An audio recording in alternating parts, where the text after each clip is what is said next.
প্রথম মহান আল্লাহর দরবারে শুকরিয়া আদায় করছি, আমাকে বিএনপি থেকে মনোনয়ন দিয়েছেন এবং নির্বাচন করার অধিকার দিয়েছেন।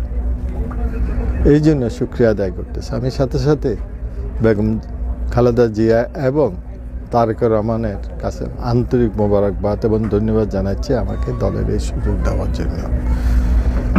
আজকে সাবেক প্রধানমন্ত্রীকে লন্ডনে নিয়ে যাচ্ছেন, কিছুক্ষণের মধ্যে হয়তো উনি সে বিমানে উঠবেন।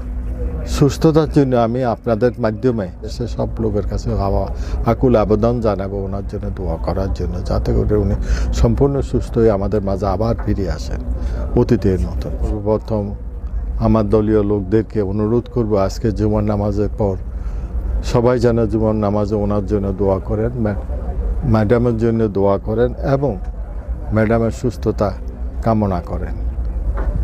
আমরাও আজকে দোয়ার মাহফিলের আয়োজন করেছি। সে মাহফিলে আমি অংশগ্রহণ করার জন্য সন্দ্বীপ চলে যাচ্ছি এবং জুমার নামাজ পড়ব কমপ্লেক্স মসজিদের সেখানে দোয়া মাহফিল হবে আমাদের। জনাব বেগম খালেদা জিয়ার সুস্থতা কামনা করে সবাইকে, আমি আমার দলের নেতা কর্মী সবাইকে একসাথে আজকে আমাদের প্রতিপক্ষ জামাত অত্যন্ত হিংস্র রূপ নিয়ে আমাদের বিরুদ্ধে নির্বাচন করবে। তাদের মধ্যে আর অতীতের আওয়ামী লীগের মধ্যে যে পার্থক্য করার মতন আমাদের সে পরিবেশ না। তারা অত্যন্ত ক্ষিপ্র অবস্থায় বক্তব্য রাখেন বিএনপির বিরুদ্ধে, অথচ তারা কে সেটা আমাদেরকে চিন্তা করতে হবে। তারা কি সেটা আমাদেরকে বের করতে হবে। চাই আজকে ইসলামে অনেক গ্রুপ আছে, আজকে হেফাজত ইসলাম তারা টানতেছে তাদের সাথে, অথচ আজকে চরমানা পীরও তাদের সাথে টানতেছে তাদের সাথে।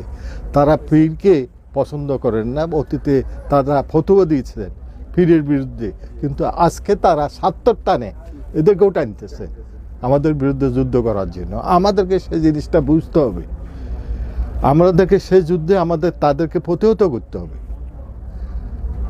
তারপর নির্বাচন করতে হবে। আমরা যাতে করি এবার ভোট সরাসরি ভোট, এবার ভোটাররাই ভোট দিবে, আর তাদেরকে উদ্বুদ্ধ করতে হবে আমাদেরকে। এবং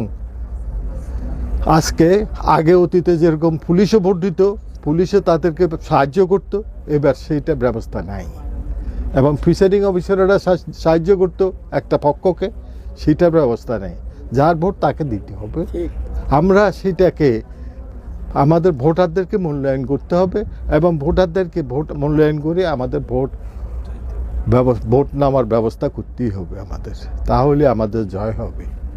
না হয় আমরা ক্ষতিগ্রস্ত হয়ে যাব, দল ক্ষতিগ্রস্ত হবে, দেশ ক্ষতিগ্রস্ত হবে। আপনারা জানেন না, আমি জামাতের সাথে কাজ করেছি, সংসদ সদস্যদের সাথে আমি কাজ করেছি জামাতের।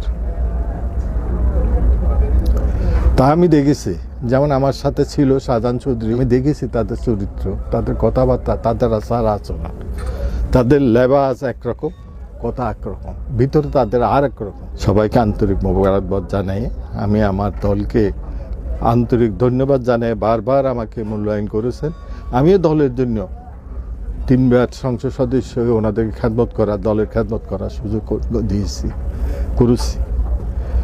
অতএব আমাকে আপনারা বিশ্বাস করবেন, অতীতে যেরকম বিশ্বাস করছেন এখনও বিশ্বাস করবেন। আমি দলের জন্য করব, আপনাদের জন্য করব, দেশের জন্য করব, এটা আমার প্রতিজ্ঞা। সবাইকে ধন্যবাদ।